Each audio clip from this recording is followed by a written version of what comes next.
at the global online level, at least, just listening to would you say that there are some customary practices that are developing? There's some norms, there are global norms developing that we in the online space seem to be operating under.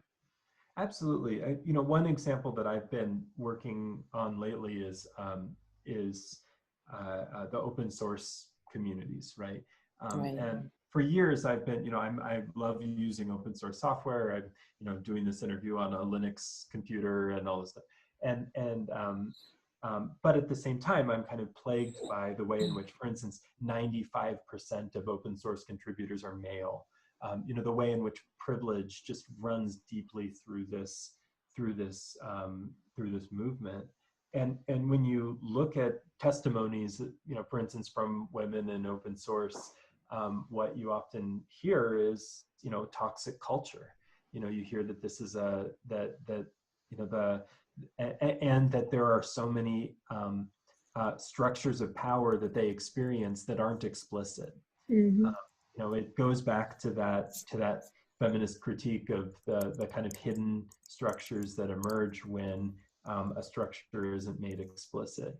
And this is just an example of a community and a culture where the unwritten stuff, is kind of deeply problematic, and at the same time, the unwritten stuff is what's empowering and enabling the community to function. So it's a real dilemma, and the open source world is really struggling with that right now, which is, do we risk jettisoning our culture that underlies how we work and has created a lot of really productive activity to create a more inclusive kind of culture, or do we kind of cling to what we have and let those other people do whatever they want or not.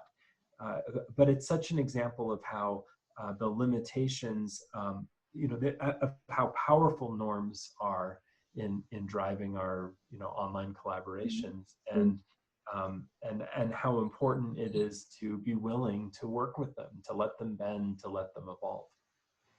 It's interesting how you say, I think that there's a lot of issues with open source communities, and it would actually deserve like another call just to address all of them. Perhaps the ratio is one of them. We also heard about how the funding might actually be problematic as well. And yeah, that actually deserves a lot of attention. And I would be willing to actually jump on another call just to address all these norms and how we could help the open communities, because the database that we are creating, we do aim to make it open source completely. We are recognizing how important the open access is, and yeah, there's going to be a lot of issues.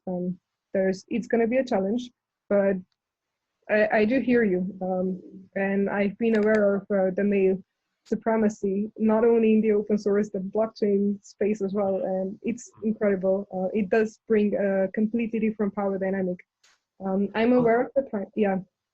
No, and it's so ironic because these communities, at least structurally, you look at them from the outside and you say, well, these are open, anybody can join, they're inclusive, they claim to be inclusive, and yet some of the communities in our worlds that claim the most inclusivity and seem the most structurally open are like weirdly more